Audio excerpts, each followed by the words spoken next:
Welcome to Data Skeptic, a podcast exploring the methods, use cases, and consequences of recommender systems. Welcome to another installment of Data Skeptic Recommender Systems. If there's a bias this podcast has, it's towards the algorithmic and machine learning side of things. Explain to me what it is you think a human can do that a machine can't. Whether you're right or wrong, that's an interesting question. Yet somehow, especially when it comes to recommendations, and this might be the final frontier even, human curation surely plays a strong role in recommender systems now until forever. In this episode, I sit down with Cory, a content curator who's worked at a lot of streaming companies on problems like this, as well as his own music blog, Silence No Good. He's at a unique position in industry, seeing both the curation side and the heavy data-driven world of recommendation systems. We get into topics like what algatorial is, and the role that human-in-the-loop component still plays in most modern systems. My name is Cory Zeckman. I currently work at Sling TV, and I have run a music blog for about 16 years in which I curate music. Well, let's start there. Tell me a little bit more about the blog.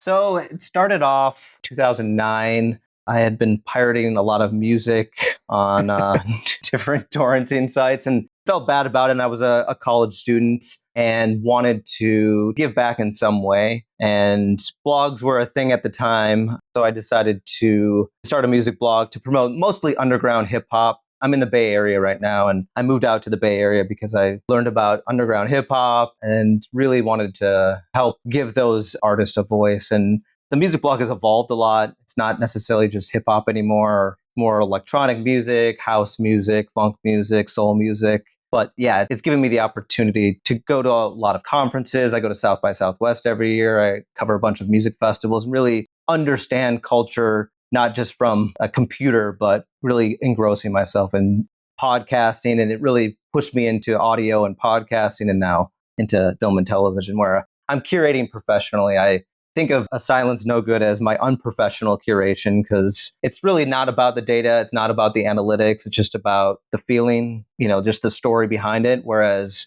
my work in film and television and podcasting has been very data focused because it's more of this kind of pulled back view of curation and looking at other curators and trying to map out the industry more so than just looking and trying to discover the next best music artist. Where can listeners find the blog? SilenceNoGood.net or .com. I got the .net first and then got the .com as soon as that was given up. Otherwise, TikTok, Instagram are probably the places that I am most frequently using right now, opposed to the blog. The blog is less so, more just across the industry. And for me as well, I like to write more so on TikTok and Instagram. Can you describe the role of a curator? Like, you show up for work, what do you spend your time on? So there's something called building a second brain. It's actually for content creators. They had this process called code. It's capture, organize, distill, and express. Curation is a form of creation, and it is the same process that I take in. And I think this is also, to be fair, what machines in a very simplistic way are doing as well, is that they're retrieving all of the data set that they can use for whatever playlist or whatever type of recommendation they want. They're organizing it, so filtering out certain types of things, maybe business rules that you don't want. Again, paid programming to be the easiest one to say, and then ranking them. So ranking them on how relevant or how likely that person will like that. For a curator, there's no personalization for the most part. There are some tooling that you can have for personalization, more so at companies than something on Spotify quite yet. But being able to organize and then distill all of it and ideally contextualize it, right? Like to be able to have a title and a description and artwork and all of these different things. Because you can drop the best movie onto someone, but if they don't have the context of like, are there any famous directors or artists or actors? What is the plot and all of these different things? Artwork is the best way to showcase that because especially on a visual or a streaming platform, people don't really want to read too much, but they do want to see, great artwork and, being able to A/B test this. I remember Mr. Beast talks about this a lot, is that he on YouTube, and YouTube now has this functionality and being able for the creators to A/B test their artwork, being able to A/B test all these different things. And that is basically what I'm doing, but more from not from a creator standpoint, but from the company standpoint, and being able to contextualize and get people to understand why people would want to consume this. And then the last part that code really doesn't go into, but is clearly an important part, is analysis. And we kind of have this loop of, creating a playlist and putting it out to users, but then seeing like how well did it resonate? Because on some platforms, true crime does better than fictional crime. And on other platforms, it's the opposite. So being able to kind of gauge what do our users want and how can I make the experience better by these daily or weekly cadences. It's small incremental improvements in this case, but being able to just make a better experience day to day. So when you work on something like the blog, you're doing a curation, but it's a very personal one, tastemaker kind of collection. You were going and exploring artists and handpicking or whatever your process is. It doesn't feel very algorithmic. How do you merge these two worlds, or do you compare and contrast what we can do with machine learning versus what you do in the blog work? Yeah, with the blog, that's kind of the problem, is that I don't have a lot of technology to use in order to make the process not even necessarily more efficient, but just more robust and a better experience. So I track maybe 50 or 100 playlists a week or a month, depending on their cadence. And I go through them every week or every month, depending on their cadence. But I also go through like Discover Weekly, which is okay. And we can talk about that because I've learned some new things about Discover Weekly that I thought was interesting. But other algorithmic playlists, and the curation and the algorithmic playlists, it's kind of a crapshoot. A lot of them are even personalized to me, obviously, the more algorithmic ones. And it feels like it's pulling from pretty basic metrics, like just the vibe and the feel. And I get this a lot even in my job. You don't necessarily want something that's similar in music or in film or in television. You want something maybe completely different, but have these distinct threads through them that it's hard for an algorithm to pick up, whereas humans, they can do that, but it's hard for them to personalize that. So it's this combination of the two that I talk a lot about. This Spotify coined it algatorial, or just the mix of the two is really the sweet spot, because there's a lot of things that I can't do that machines can do, and there's a lot of things that machines can't yet do that I can do. So if I bring, I guess, my most arrogant machine learning self to the table, I would say, okay, fine, maybe you have some hidden insight. Make me a feature and I'll put your feature in my model, and that's all there is to it. Is that kind of deflating the effort, or how do you feel that describes the situation? I think eventually it comes to that, but it is us working together and deciding how much this metric should be weighted versus this metric. A lot of the times that I see is like you put a lot of these things into a model and they don't necessarily know, oh, this is what should be focused on here versus this what should be focused on here. A lot of the times we look at a lot of positive feedback loops at my job and just it getting recommended with this popularity bias, or just something getting recommended way too much for good reasons in certain ways, because you see it in the metrics that people are engaging in it, but you can't really gauge their happiness yet. You can't gauge, do they really enjoy it versus are they just kind of passively scrolling by and are like, okay, this is good enough. I just see a lot of content, whether it's in film and television, on social media, that it just tends to be kind of the same thing, and it doesn't break you out of that filter bubble. And there are ways in which it can do that and still bring you back to things you love, and not just be about random discovery, but discovery that brings you back to things that you love. Recently was listening to a podcast that talked about surprise and delight, and it's definitely an industry term that I've heard working at Apple a while ago, but it really does give that, basically with filter bubbles and the cold start problem. It's just this mix between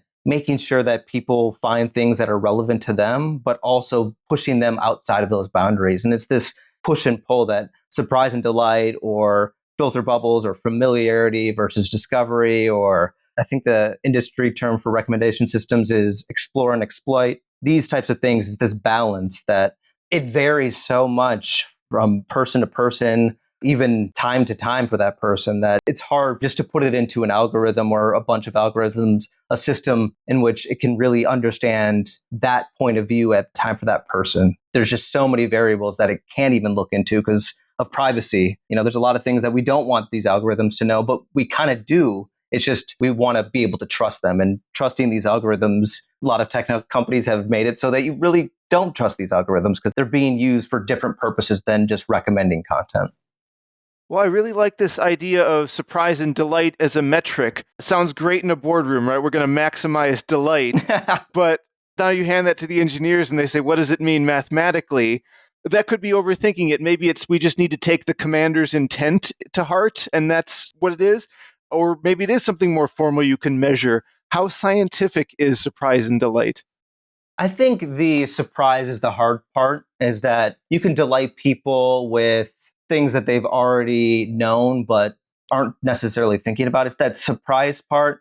It's hard to mathematically gauge because you can't look at whatever emotions someone's feeling. And it would be very easy to gauge if you had all the metrics on people, if you could just really gauge how happy they were, their cortisol levels, their heart rate, that kind of thing. If you could do that, I think that's when you could really measure the surprise and delight. But right now, it is more off these implicit and explicit data that, again, is just very proxy data. It's very far away from what people actually want. But there are these guessing games of, okay, well, they liked this, they watched this at least 90%. So therefore, it's a good approximation that they at least liked it to a certain extent. Getting that to that surprise and delight even more so is a lot harder because even in explicit data like a like, at least now Netflix has the double like or the love or whatever, it's hard to understand how much they love it just because having too much explicit data, it's a lot of friction and people will just stop using it. That's a problem I see a lot with explicit data from the companies I've worked at is that any type of friction, even if it's the smallest amount of friction, people will just drop off and not utilize the feature. What I see with explicit data being useful is negative feedback. I do this a lot with TikTok and a lot with Instagram. There's already so much friction when I'm starting to not like something that I don't really mind giving feedback that this sucks. Versus when I'm enjoying something, I don't want to have to like it. I don't want to have to even save it. I just want all of that done for me. And that is where it should be really showing that I like something. Well, can you say a few things about the role of curation in the modern era and maybe a little bit about how AI is evolving that or not evolving it? I think more from a professional lens, curation and machine learning have kind of been at odds with each other, at least at the corporations I've worked on at the past. And at the start, I worked at TuneIn Radio and we were completely separate orgs and we did not talk really at all together. But more and more so, I've come to realize, and I think tech companies as well, is that the melding of the two is really the most important part of how can I help these machine learning algorithms or these systems have a better understanding of what people want. Are there certain channels that may not be that helpful to users? Like if it's paid programming, should we recommend that to users? Most likely not. Most people don't want to necessarily listen to paid programming and those types of things. It's like helping with whether it's filter bubbles or the cold start problem or these positive feedback loops, making sure that we're looking at the data and contextualizing. That's what my team does best is contextualizing. The data isn't just numbers. There's a lot of story behind it. And it takes people who are constantly keeping up with trends in the industry and just what people want. That's where we really come in and try to give that context to both data analytics, to the engineering teams, and to products, because they're working on just making a great product. And whereas we are looking outside of that product and seeing what is the industry doing? How are people really discovering new music now or new content now versus how they were previously? It's really that more holistic viewpoint that we're trying to bring in. Again, there's a lot to learn just within a company, even outside of that company. And really bringing that outside perspective in is really what we're trying to do. Well, from my perspective, I think if we rewind it to, let's say, the 90s, there's been an encroachment of what engineering solutions are going to do. So, for example, we don't need a person to clap out the beats per minute of a song. We can use signal processing techniques if we care about beats per minute. I suspect nowadays we could reliably classify the genre, even kind of specifically like not just hip hop, but that probably divides into 20 subgenres I'm not aware of. I think probably an algorithm could do some of that. Where do humans maximize their contribution? Actually, what you kind of brought up, let me get to your question after this, but how much machines can help humans? There is so much drudge work I talk about in that of ordering, like, we'll have a romantic comedies collection. And I don't want to have to order that for everyone. Obviously, that's almost impossible. But what machines can do for me is organizing that and sorting. And this is where algotorial comes in, is like I'll give a list of 100 different romantic comedies, and the algorithms will personalize to each individual user. And so we clean up the data is really what we're doing best at, is that there's a lot of romantic comedies that are maybe not applicable to everybody, but are still important that we include. But then there are some that are just really outside of probably what most people want. So we kind of filter that and make sure that the data set is clean enough, at least for that perspective. There might be some romantic comedy playlists that we want that are a lot more exhaustive and have hundreds or thousands of movies, whereas some different types of playlists that are a little bit more fine-tuned, that are romantic horror comedies or whatever else it may be. And the metadata is usually helpful, but not always accurate. And at least with recommendation systems now, there are a lot of issues with it recommending something based off of bad metadata. And that's where we can kind of come in and help clean that up. It's just, again, giving that context to clearly just fixing things if the metadata is off. Well, you use the word algotorial that I'm not sure every listener is going to know, although hearing it kind of self-defines in a nice way. So you have to give us the dictionary definition. But could you talk a little bit about how that plays out in your day job? I think a good way to put it with film and television, but it's this mix of algorithms and editorial. Again, having to deal with so much content exhaustion. Like, I want some things automated. I don't want to have to deal with it. I don't want to have any brain power that has anything to do with that, versus augmenting some things, and that I want to be a part of that, kind of that human in the loop where we're playing back and forth with these machine learning algorithms and saying like, okay, I agree with this. And this is where large language models come in. And we're only starting to really get that into our systems where we can start talking to these systems and saying, I don't know if I agree with this being there, and I don't know if we should have this there. I want to be able to talk to these algorithms so that I can either automate certain processes or augment them and really be that human in the loop, looking at the data and saying clicks went up and watch hours really went up high, but it's mostly people just consuming the content that they've consumed before. So that looks good in the metrics, but we want to get them pushing into different things. So I think this is where this algotorial term comes from, is this play between us. And in its most simplest form, it is having a playlist, whether it's 50 or 100 movies or 1,000 or 5,000 songs, and the algorithm sorting that for a different type of person versus another one. I listened to a podcast a long time ago with Gustav Soderstrom, which is the soon-to-be co-CEO of Spotify, and he talked about how there's songs to sing in the car. We all like certain songs to sing in the car, and I may have completely different, 5, 10, 15 songs that I want to sing versus the 5, 10, 15 songs that you want to sing. So their editors will throw in maybe 1,000 different songs that they've all deemed the best songs to sing in the car, whether researched it on blogs or they've looked at the data in some other way. And then my playlist will have completely different 15 to 20 songs than your playlist, but all of them are definitely songs to sing in the car that maybe a machine learning algorithm can't necessarily parse out. Well, one topic that seems to come up in most of my interviews is the cold start problem. Everyone doing any sort of recommender has got to deal with that. For the most part, machine learning people just throw up their hands like, I don't know, it is what it is. It seems like maybe that specifically is an area where curation could raise the bar. Do you see it the same way? Yeah. I think that's probably one of the best places, just because if we don't have data on users, it's very hard to predict what they want to consume next. And I think if the cold start problem is a continuous problem, I've heard of it somewhat called also a warm-up problem, where you have a little bit of data on people, and yet you still can't make those predictions that are novel yet relevant to people.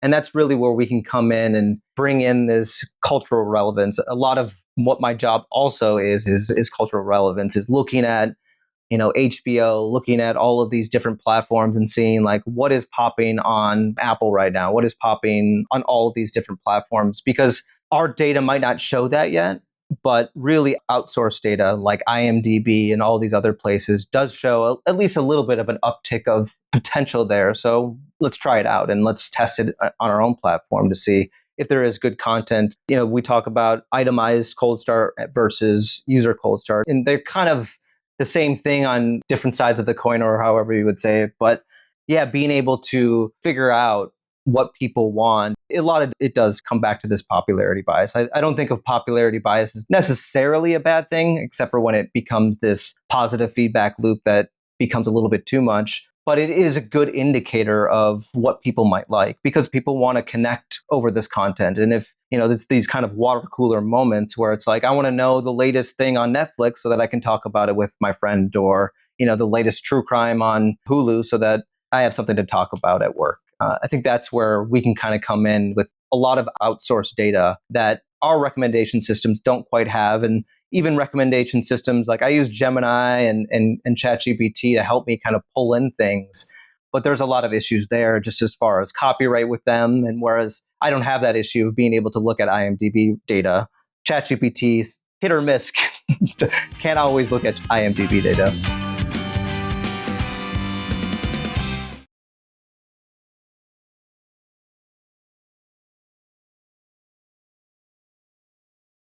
Delete Me makes it easy, quick, and safe to remove your personal data online at a time when surveillance and data breaches are common enough to make everybody vulnerable.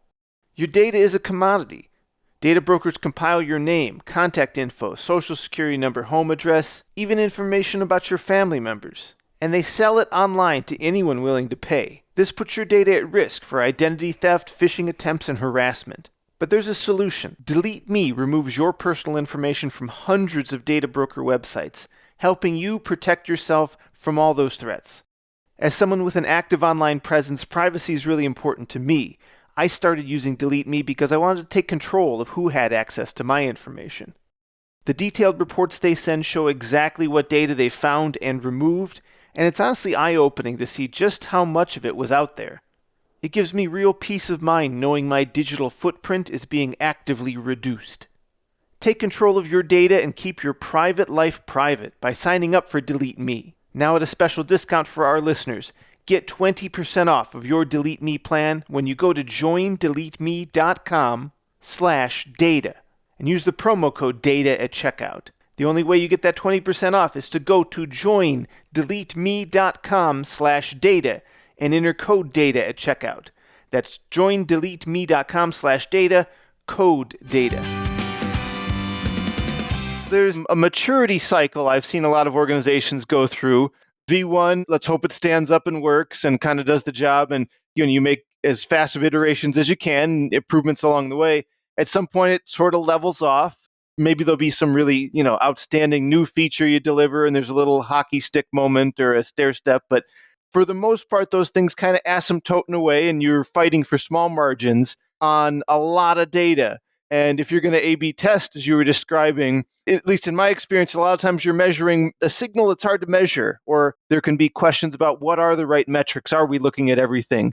Could you talk about your approach?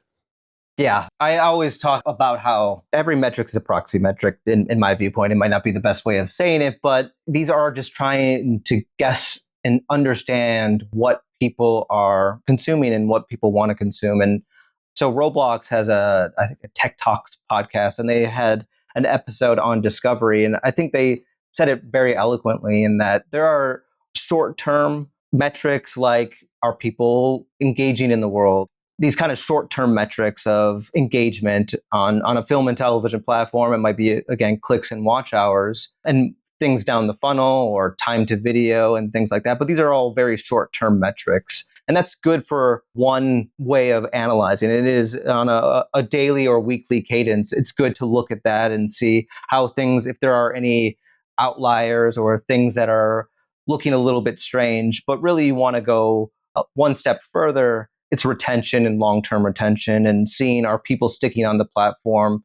Even if we're, serving up a bunch of ads versus not serving up a bunch of ads, do ads really hurt the platform as much as maybe someone would assume, and maybe in all actuality, it doesn't hurt the platform that much. So it's also that long-term retention. And then on Roblox, they had this third layer that I agree with more so, and this is more of the discovery, is like, on Roblox, how they talked about is, are people discovering new worlds, or are they just staying in the same world that they've always done? Because if you're just staying in the same world, at least for certain platforms, you're not really in touch with that platform. You're just in touch with that community. But if that platform is is showcasing you different things. It's breaking you out of this filter bubble. That's really the third and final layer that really gets people to enjoy the product. I'm a little biased towards discovery, but I think it's a very important part that people want to push out of their filter bubbles. Not all the time, maybe not with news and certain things, but if you give them the right path, and there's an infinite amount of paths, if you give them that right path, they will push out of those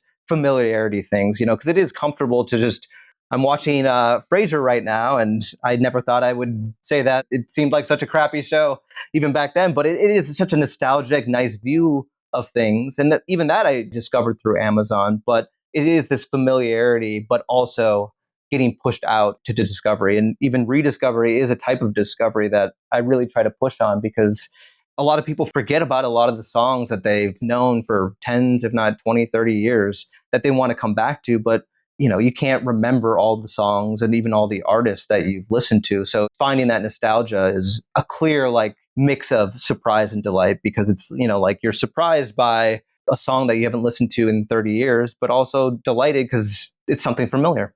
Could we talk about a first start homepage experience in areas you're familiar with? What's the problem that you have to solve, and how do you approach it?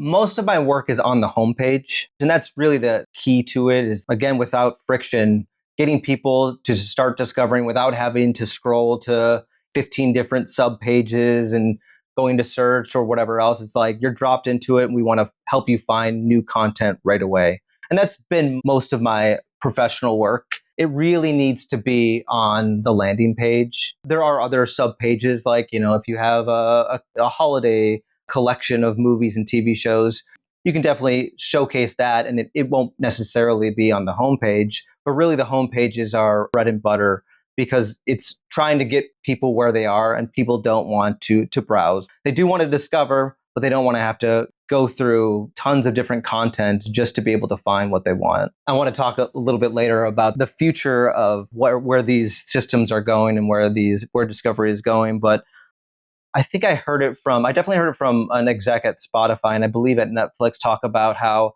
the perfect user experience would be one click of a button. You just click that button. It's 100%, maybe not 100%, but 99% of what you want. And I do agree to that to some degree. I think a lot of users just want the least amount of friction and just want to go right into it. But I think there is that other side, maybe, a decent percentage, maybe not the majority, that do want to discover. The problem with a lot of these apps is that it's just tile after tile after tile. It's just kind of the same old thing, and having it more of an immersive experience, maybe not a metaverse quite yet, but more of a engaging experience where you have a Harry Potter collection, and it's a bit more immersive in that you see the characters, and you can kind of interact possibly with them, is more of where we're trying to push into, because everything is pretty standardized and having these tiles, and you got to push out of that and figure out how to make things a little bit more entertaining, especially on an entertainment platform. Well, I've seen this show up in a lot of contexts where that hero image or whatever 6 things are above the fold, that's 80% of your clicks for obvious reasons. That also means there's a lot of responsibility in populating those spots, and in some organizations, a lot of hesitation, a fear of change. Do you have any secrets to getting things shipped? I think it's seeing other people's point of view, because there are a lot of different organizations within an organization that have different viewpoints, and as valid of viewpoints as any of my viewpoints. And it's seeing their viewpoint and weighing against yours. It's not like my viewpoint is 100% right and their viewpoint is 0% right. It's either my viewpoint is 40% right and theirs is 60% right, and I was wrong and I should definitely move in their direction, or it's some other play on that. It's seeing that point of view, that if you don't see it in that way, a lot of the times you won't get buy-in from other parts of the organization. So you can't get these features or these initiatives pushed, just because, understandably, we all want to be represented in this, and there are different representations. There's a business representation, there's a user representation, there's creator representations. All of them are valid, and they should be mixed to some degree. But in certain viewpoints, obviously, for the most part, the user is the winner. But yeah, there does need to be this balance between all of our different types of users, whether it is marketing, whether it's creators, whether it's users, And balancing that is really where you get initiatives pushed out and makes for a better user experience. Well, the barrier to entry to be a creator has plummeted. I don't want to say it's gone to zero quite yet, but I have nieces and nephews that at 8 years old started YouTube channels and are uploading stuff. Pretty much anybody can do this. We have a deluge of content.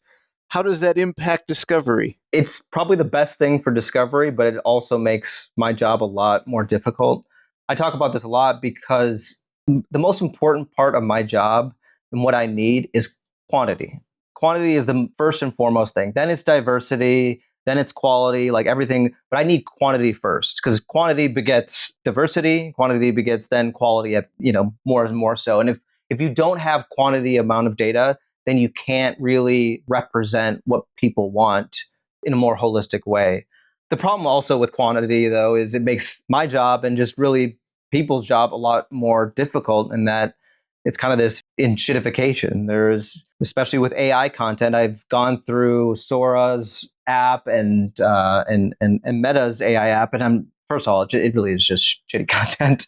But more and more so, it's not that I do think there is a place for generative content. I found actually a very good amount that are very good quality, but that's what generative content will do is it will make a lot more shitty content and as well some really good content that is a lot more personalized to people and just a lot more representative of people who don't necessarily have the skills to create these big blockbuster movies or even songs that would take even 10, 15 years ago hundreds of thousands of dollars to create. It's a beauty that people with just an idea can do this, but it does come at a cost and that there's just a flood of shit, to be honest with you. And that's really where my job and people who work in discovery, it's becoming more and more of an issue. So therefore, there needs to be more and more people who are looking into the data, who are looking into what are we even doing with discovery? Where do we want to have guardrails and where do we want to open it up? And for the most part, I'm not moderation. I'm not trying to remove anything off of a platform. I'm more of the amplification. And I want to see okay, this should be amplified because it really is relevant to a certain community. And so we'll target that cohort so that they know that this new TV show is out. Whereas if we didn't have cohorts and we didn't have this personalization, they might not know about it because it's all this popular data. And popular, as I said before, is super relevant to a lot of people, but not to a small amount of people. And you want to serve both the masses and the individual. What are some of the limits you see in discovery today? What would you like to have? Be it, more compute, more GPUs, better metadata? What are the limiting factors you'd like to see improved? Content quality or metadata quality and quality of metrics and understanding, because a lot of the stuff I'm just triaging if this data looks correct. Because if we don't even know, okay, if it's a unique user versus a user, that can show a lot of different results. And I think a lot of that is just understanding of good dashboards and things like that. The technical way of saying it, but I think what discovery needs is more systems thinking approach, and that a lot of what TikTok and Instagram does is it shows you, a minute oh, here's something on Fortnite and here's something on this and this. And it's it's not connective. It's kind of just making people scatterbrained. Whereas a lot of these systems, this is what AI does probably better than humans, is connecting all of these things together so that you can have a narrative in what you're watching or you're reading. I'm learning a lot about recommendation systems, and that's how I found out about your podcast. Or I think it was actually through just my understanding of data. But being able to understand where my gaps are and what I'm learning, or even not even necessarily learning, but Lord of the Rings or fantasy, where are the cool new worlds in fantasy? I want to be able to have that kind of connective tissue that I don't see right now in a lot of recommendation systems. It's very just short-term gratification versus what am I trying to understand? Even if it is just trying to disassociate and just relax, I want to be able to disassociate with the content that I want best. And I think having that historical data and being able to talk with generative AI to be hey, what should I be watching next? That I've seen all of these things. This goes back to just having as much data on people, but also being able to trust that this system is not going to use it in a nefarious way is really where the future lies. But it's also a very tight rope, because I don't know one tech company that I would trust with all of my data, because of just all of these ways in which they can use it, that, it's a slippery slope, and being able to use it in ways that will help the business, but aren't necessarily helping that user find something new or something novel. And when you think about the future of discovery, are you expecting, I guess, more of the same, the techniques and approaches known today, or do we need a methodology revolution? I always go back to collaborative filtering and content-based filtering. It does seem to be like, how do we define the item, and how does that connect to the user, and how do we define everybody else, and how do those people connect with each other? And I guess it is this more holistic approach of not just looking at user to user or user to item, but more holistically. And I don't know necessarily what that looks like, but something that isn't just this simple connections. I see a lot of recommendations like, you'll like this song based off of, the song you've already liked. And it's, I want something that's completely different if I'm trying to discover. And what I was talking about earlier about Discover Weekly, I found out that Discover Weekly, listening to a podcast, it initially was for just completely new content. And then they saw that there was a bug that showed some content that people liked, and that's what people really, really engaged with. And once they removed that feature, all these metrics dropped. And it's like, well, of course it's going to drop, because discovery is very hard. I think of discovery as actually a type of friction, but it's a good type of friction, versus there's a lot of friction that's useless or not necessarily good. And I don't mean good and bad in necessarily the common sense, but it's good to have that type of friction of finding new things.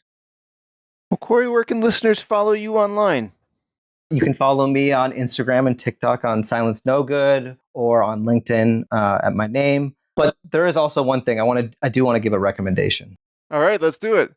I wanted to do something maybe in film, music, television, but this is a little bit more applicable. And there's a newsletter I consume weekly called Top Information Retrieval Papers of the Week. Are you familiar with it? I'm not, but it sounds good. It's really good. It's what, other than podcasts like yours, being able to understand how recommendation systems work, it basically gives you maybe 8 or 9 different academic papers on machine learning, on recommendation systems, sometimes out of that.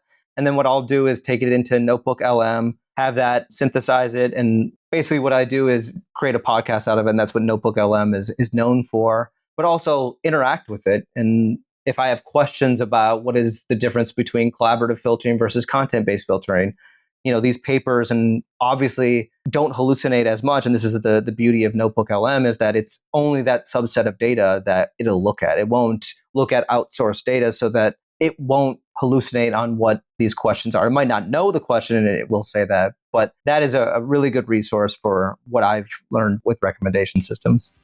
Sounds good. I'll put that in the show notes for listeners to check out as well. Cory, thank you so much for taking the time to come on and share your work. Thank you.